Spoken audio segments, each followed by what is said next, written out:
An old man walked the city. He was resting wearily on a cane as he walked, and he was searching the city's flower beds. Whenever he saw a tulip, he would stop, raise the cane above his head, bring it down in a sharp arc, and destroy the offending flower. And then, as if nothing happened, he would simply start walking again, searching the city's flower beds for tulips and destroying them wherever he found them. He was destroying tulips because he was mad at them. It was 1637, and the bubble had just burst on Tulip Mania, a period of wild speculation over the simple tulip in the Dutch Republic that had left a wake of ruined lives and fortunes. It is history that deserves to be remembered. The history of the cultivation of the tulip begins in the Persian Empire, most likely around the 10th century. The blossoms were usually red, but occasionally would appear as white or yellow. Tulips are mentioned by Omar Khayyam, a famous Persian mathematician, astronomer, and poet. He wrote, "What thou 'tis fair to view this form of man, I know not why, the heavenly artisan, has set these tulip cheeks and cypress forms to deck the mournful halls of earth's divan." Historical records for the tulip are difficult to locate, as the flower may have been mistakenly identified or labeled by botanists unfamiliar with it. Part of the flower's charm was how quickly it could mutate or change color. Similar to apples, tulips have inherent variability, which means that they don't necessarily appear like their parent flower. A tulip plant can be grown from either seeds or buds, but a seed forms a flowering bulb after 7 to 12 years. Since it can take several years for the new plants with their unique colors to show, there's the potential for a delightful surprise. A botanist wrote in 1597 about the tulip, "Nature seems to play more with this flower than with any other that I do know. This ability to change, some believed, showed the flower was blessed by the attention of God." Tulips bloom in April and May in the northern hemisphere, and then from June to September the plant is dormant and bulbs can safely be uprooted and moved. So purchases, at first, occurred during these months. The trade was tied to a natural schedule. The tulips we have today may not look like the tulips grown in Persia, Turkey, and later the Dutch Republic. For example, tulips with long petals were favored by early Ottoman botanists and artists.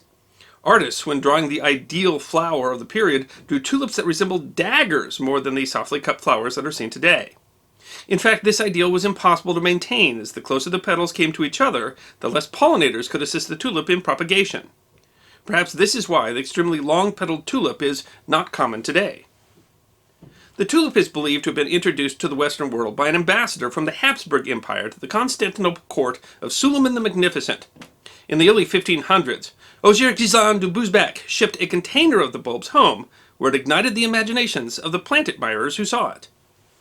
Partially fueled by plant discoveries in the New World, botany was undergoing a type of renaissance at the time.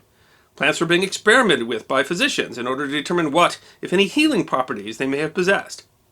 Monarchs and other wealthy nobles planted vast gardens, seeking not just useful, but also beautiful and novel plants for their properties. The tulip was a perfect fit for the age, despite the fact that no practical use for the flower could be found. Attempts were made to develop a tulip into a delicacy to be eaten, but it didn't catch on. Some innovative physicians ground up and boiled the tulip, touting it as a cure for gas or uncomfortable bowels, but that also failed. The tulip has little to no scent, and some believe that proved the flower to be moderate and chaste, moral virtues highly prized by the Calvinists, Catholics, and other Christians of the era.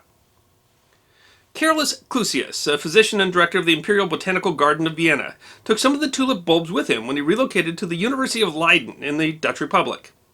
Clusius planted the plants in his new garden and became possessive of the tulips he grew, noting fascinating mutations. Some of these colorful mutations were labeled broken by botanists. Broken tulips, or also called bizarres at the time, are when the solid color of the petal was crossed by lines or streaks of white or yellow, causing a beautiful change from a single color flower. Clusius and his contemporaries had no idea what caused the mutation, but were fascinated both by its beauty and seeming randomness. The moderate flower that was now something of a gamble, as the broken tulips were more difficult to offset, which increased the demand and value for them. Scientists now know that a virus spread by the peach potato aphid is primarily responsible for the stunning variations seen in tulips. Peach trees were a common fruit tree found in the gardens of the time, and the contamination probably happened within the gardens themselves. Since they didn't know what caused the mutations, gardeners tried to artificially coax the flowers to break by using plaster from walls or pigeon dung as fertilizer. Others attempted to put pigmentation directly into the soil, praying that the plants drew the color up into their stems and then into the petals. When these methods didn't work, The gardeners would approach the fortunate owner of the mutated tulips and ask for cuttings from them. "Sell us your flowers, name the price, and we'll pay it," hobby botanist begged Clusius. He declined and would not be moved by any amount of money. He knew he would most likely not be able to replicate his extraordinary collection. Undeterred, the covetous gardeners organized a night raid into Clusius's gardens and stole the best ones they could find. After the theft, Clusius, according to contemporary historians, lost courage and the desire to continue their cultivation. However, he continued his correspondence with botany enthusiasts throughout the world and is credited with being the father of all the beautiful gardens in the Dutch Republic. The thieves lost no time spreading the bounty throughout the Republic. The stolen flowers of Clusius began something of a tulip renaissance, and the obsession with broken and rare tulips continued. The most valued flower of the era is still said to be the Semper Augustus, a red and white striped beauty that displayed its color both inside and outside the blossom, from the base to the tip of the petal. The Semper Augustus, which no longer exists today, wasn't even viewed by that many enthusiasts at the time, because almost all of the examples of the flower are owned by one person. Historians disagree on who that person was, but some say it was Dr. Adrian Pow, a director of the East India Company. A botanist from the period saw an example of the Semper Augustus in Pow's garden in 1624, and afterwards he wrote, "Never did a florist see one more beautiful than this." Like Clusius before him, Pow refused to sell the flowers. Some collectors offered 13,000 florins, or the cost of a home, for the rare find. The increased demand for the rare and beautiful tulips caused their prices to skyrocket.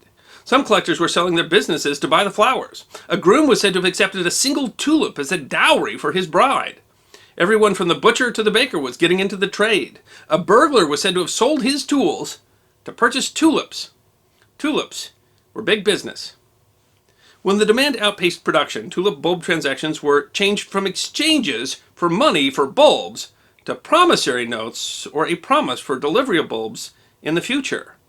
Now historians say the wind handle or wind trade began in earnest, as the trade was no longer tied to the natural dormant season for tulips. Curious trading practices began in response to the demand for tulips. A florist and a potential buyer would meet in the back room of a tavern where they would select impartial judges. The florist and buyer would write the price that they were willing to sell and buy the flower for on boards that would be passed to the judges. The two judges, or proxies, would consider the numbers on both boards and write down a number somewhere in between that they considered fair.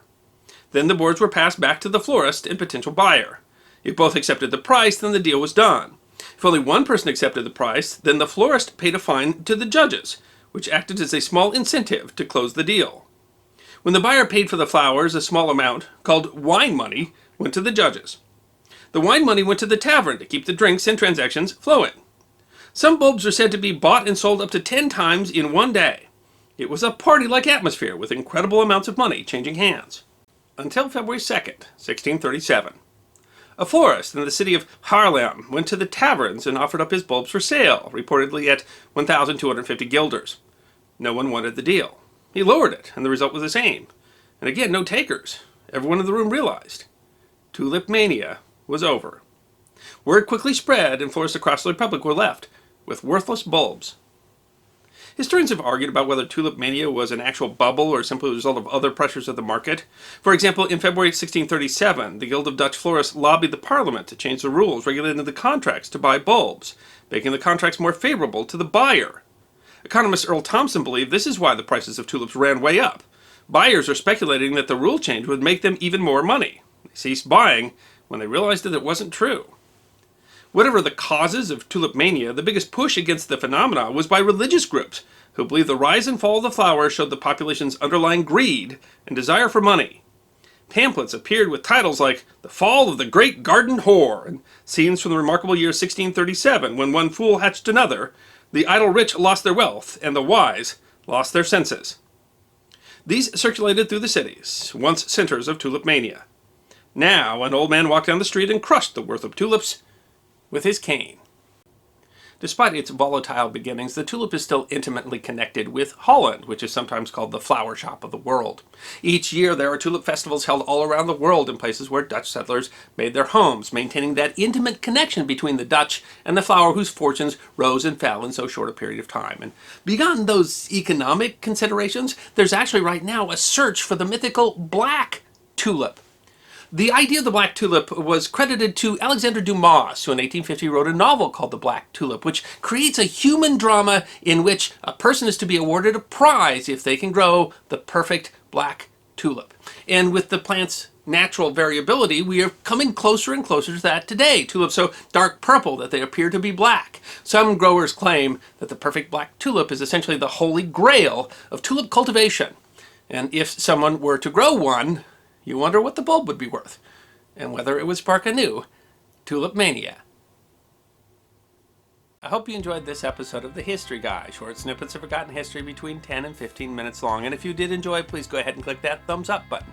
If you have any questions or comments or suggestions for future episodes, please write those in the comment section. I will be happy to personally respond.